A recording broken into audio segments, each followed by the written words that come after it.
Good morning, starlings, and how are you this bright and fine morning? I am celebrating a morning that is cool enough that I can have the windows closed while I drive in this brief spot of time before the hell of heat comes once more upon me. Yes, I am not a heat person. I am not particularly a sun person, though I do appreciate what the sun does for us, and thank you very much.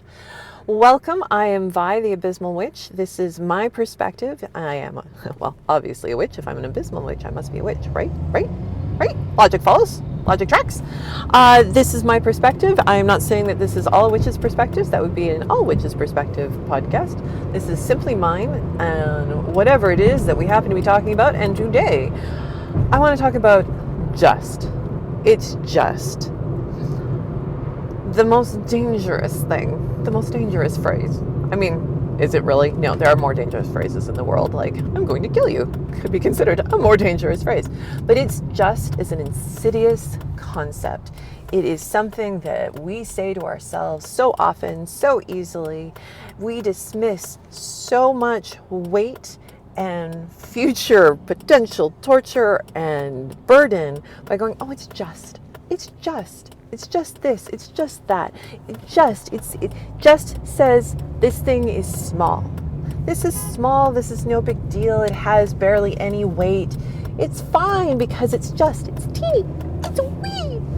Okay, that was kind of fun to say. Wee! Yeah, the problem is that when we say that, we are so rarely honestly evaluating the thing that we are saying is just whatever. We are so often going, oh, yeah, no, it'll be fine. People, as a general rule, are really, really bad at estimating how long something will take, how much effort it's going to take. Sometimes we go the opposite way and we way overestimate. That would be the pessimist probably among us. Or sometimes as a rebound from underestimating, then we overestimate. But most of the time, especially those of us with ADHD, underestimating is my jam. I'm super great at underestimating. I can do all the things. I can do them all right now. Right? No, I can't. Coming to both an acceptance of that and an understanding of how long things actually take to happen is a constant work of progress, and I'm in my 50s. So, but the sooner you start, the sooner that you get along your milestones. And, maybe the more fun you can have with the journey. So where do we use this just?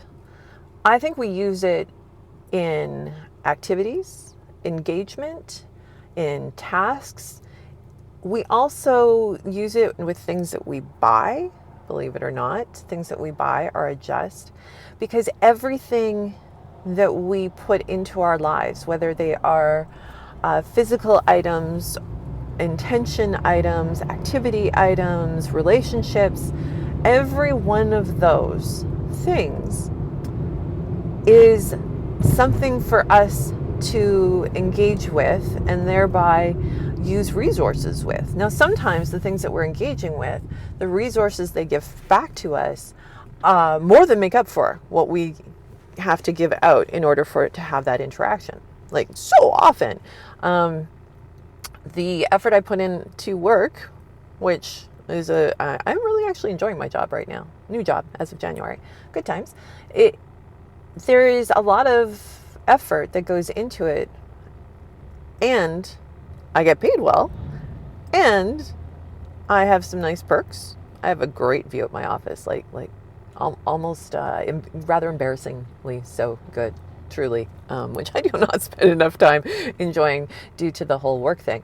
But I get paid well, and I get to enjoy it. And yeah, it takes energy, and there are definite costs. I'm back to working full time, which I have not done I had not done that in like 4 years because I wasn't capable of it.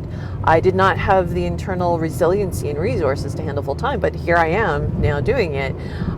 The cost benefit analysis definitely is to the betterment, but it requires additional accommodations on my part. But that is getting definitively away from the topic.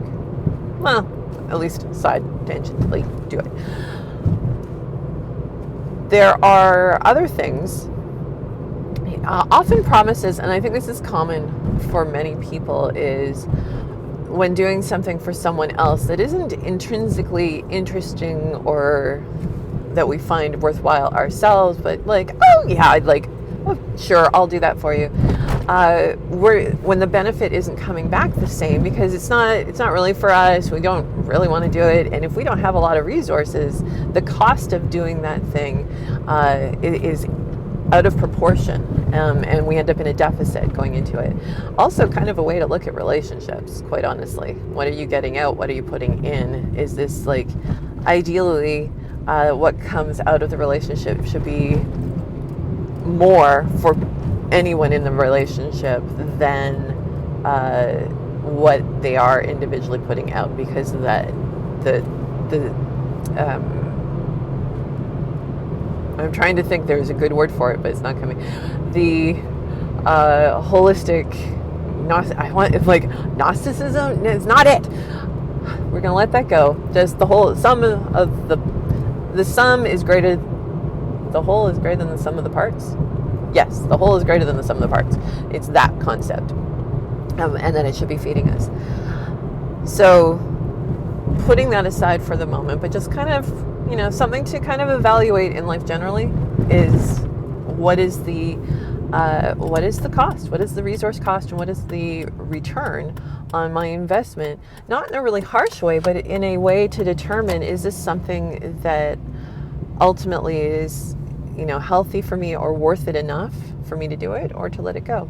Because everything that we pick up, everything we're engaged with, as I was saying a minute ago, is something that we now have a bit of burden that we're carrying. The way I conceptualize it in my head, it's an odd visualization, but it works for me, so I'm going to share it with you, is, and I may have mentioned it before, I feel like I might have, but also, actually, as I say that, I am reminded that this is the second time that I'm recording this video, because the last time I recorded it, there was no sound. Tragedy, yeah, real tragedy. Curses! Especially because it was during a really rough couple of weeks, and to have lost, I have the video, but it's not much good without the sound. Anyhow, so I may have talked about this, but in that video, in which case, this is kind of new. It references, if you want full-on visual, this is where my brain goes with it, which is X-Men 2, the original 3 movies of X-Men, the second one. The second time that, oh my God, I'm blanking on his name. Hugh Jackman played Wolverine ever. And it's either in the second movie or the third movie, but no, it's the second one.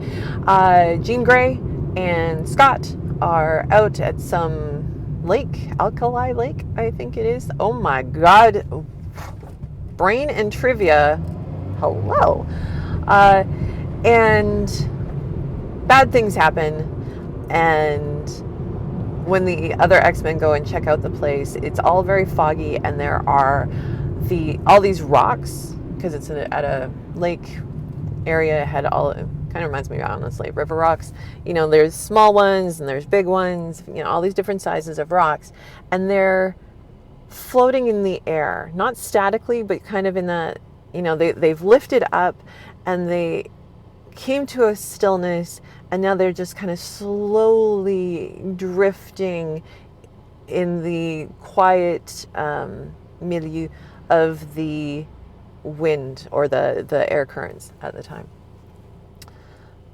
Okay, so ultimately, all that boils down to, imagine floating rocks. I know, I can't help myself. Long stories to get places. So the imagery I have is that with everything that we buy, everything that we have in our life, every relationship, everything is a rock. Every intention is a rock that we have placed into space. So if it's something, and it is there, hanging in space, waiting for, and it's held there by the faint line of our attention and or our intention that holds it there and goes, this is something that I need to do, I'm going to do, I want to do, I'm planning to do. There's a future aspect, an intentionality, and so that little piece of ourselves is attached to that rock and is keeping it in the air. And this can be from the I want to write a book, right? It's an intention. I haven't started anything yet, but even that intention is a rock that is now floating in the air.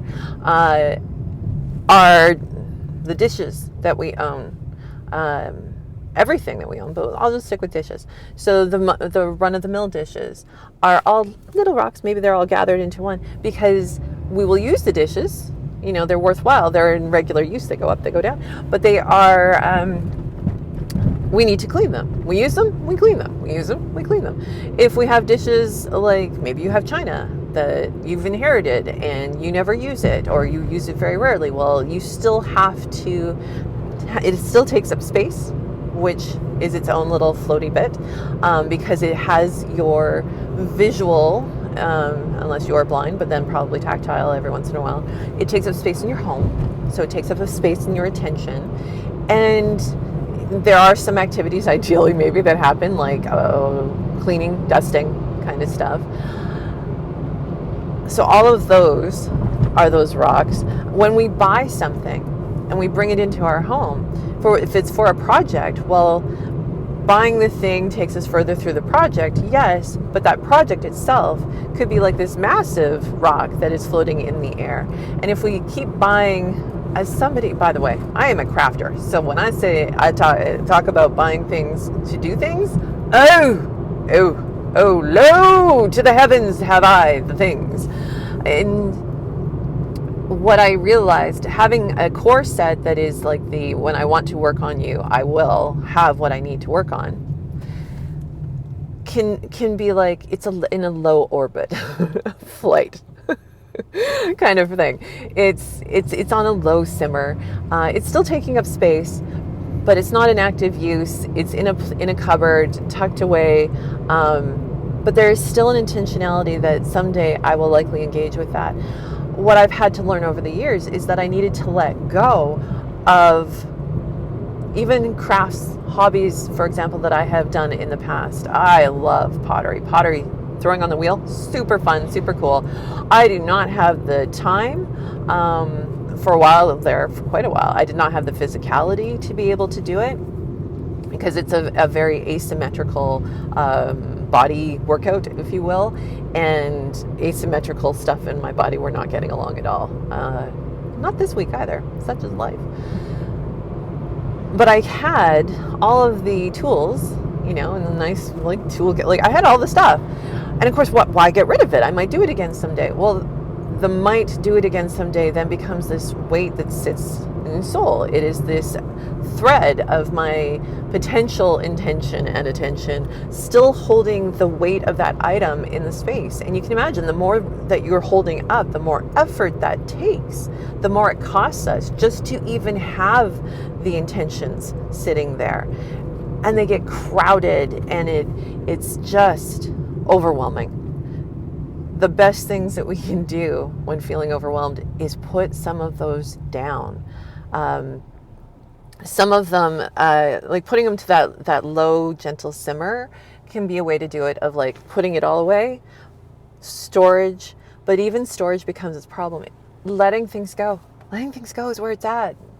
Check out episodes on the decluttering email, but really, if you want to declutter, go check out Dana K. White, slobcomesclean.com. That is decluttering that works, psychologically sound. Love it so much. Okay. I was talking about the things.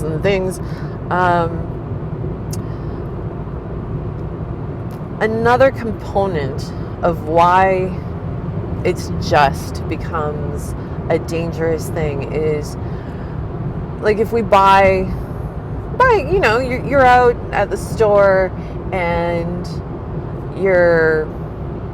I'll just pick up this one thing, that'll be fun to play with. And you get it home, and I mean, then you gotta deal with all the packaging and pull it out, and then you discover maybe that there's other things that you need to get in order to actually work on the project that had come to mind. Or maybe it's just a cool, nifty item. It looks pretty. You put it out. Well, now you have one more thing you have to clean and dust. There's always maintenance.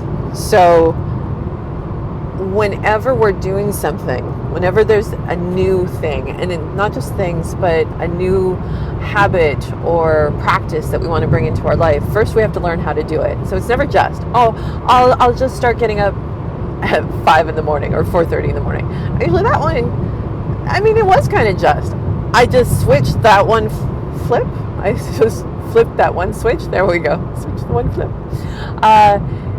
Made a huge difference, but it requires, it does require something from me in order to maintain, but the return on that investment is so high that it does feel like a just.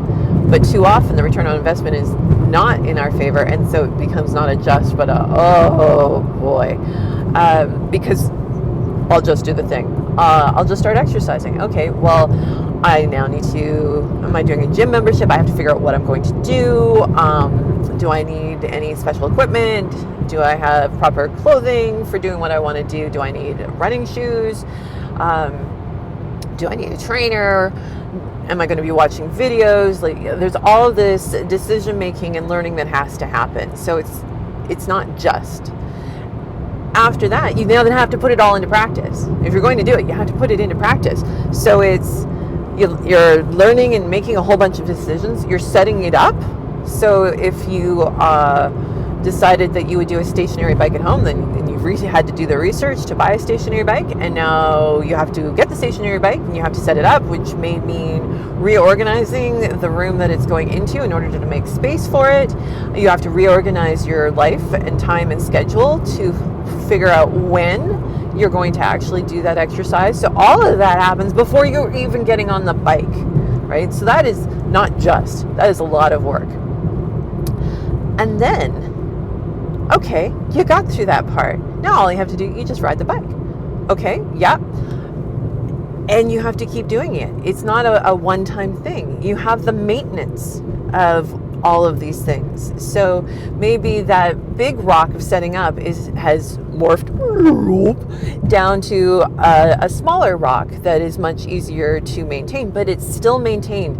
It's something that you're engaging with regularly. It's going to be one of those rocks in the air. I feel like there needs to be an addendum to this vision that addresses the things that we do really regularly and are really therefore rather easy for us to maintain. Like they change state from a rock to the easiest things become bubbles. Like they're just like, yeah, keeping a bubble in the air is like nothing. I can do that. But things that have, intentionality, like, oh, I'm going to do that, or desire, wishing, a lot of wishes. Wishes are deadly for this. I'm going to do that thing, but not taking steps toward those are the big heavy rocks. The more steps we take, the more the matter transforms into something softer and lighter and more floaty, and therefore takes less effort to our attention and intention to keep it sustained and going. But we do have to do that. Things that we have going on, we have to maintain them. We cycle through. It's very rarely are things a one and done. A lot of times the one and done on the project is the project of setting up the thing that will become the regular practice. So that, yeah, the project of setting it up is done, but now we have the routine, the practice, the maintenance, the ongoingness of it. And the final piece of that is the integration of it. So you've been working out on the bike and you've managed to make it. You've been doing it, you're building the habit. It's integrating into your life. Integration is typically not a one and done thing. It is a constant reaffirmation of what's important in our life and re-choosing to go into that. But we make the reaffirmations and the re-choosing the smallest burden possible by making where we are going something so enjoyable that it's easy to go there, and or something that we respect and honor and have gratitude for the worth of it on a really regular basis. So that's connecting Moro me and Yester me, right? Of getting into that place of, wow, I've been working out for a month now, and I'm going to actually look and see if I notice differences. Not demand differences, but notice, pay attention, come into the now with what is happening in your lived experience now that you have been engaging in whatever this practice is. That is the integration that will make it easier to keep going, because you are actively engaging in feeling the results of what is going on. It is feeling the results, not just the action, because feeling the action, if that's all I concentrated on, let me tell you, I'd never be working out, and I would be eating all of the chocolate all of the time, forever and ever. But when I feel into the results, into the after effects, if I go into my soma and pay attention to what's going on physically, emotionally, psychically, not psychics, but psyche, psychologically, then what I discover is exercise is my friend. I feel much better afterwards, not during. And chocolate is not my friend. It is I often and frequently refer to it as the bad boyfriend or the bad relationship I can never quite seem to give up, because I keep going back to it even though I know it's bad for me. But it's not about knowing in the head that it's bad for you. It's about feeling into that physicality of it that really causes a shift of perspective and allows us the ease of going, you know what? I'm just not going to do that chocolate anymore. The only chocolate that I've had for over a month now has been in the form of protein bars, because in that format, I don't feel the jittery and the almost ill quality that happens when I eat the chocolate. So it's never just. It's never, or almost never just. There's so much that follows on from bringing anything into our life. So the next time that you hear yourself going, oh, sure, I can do that, it's just going to take a minute, pause, think about it and go, is this just thing worth putting into your already existing constellation of efforts that are floating in the air around you? I know that got a little weird. I can't help it. It's what I am. I am weird. I am wild. Wishing you all the most wonderful things in the world. Take great care of yourself. Blessed be.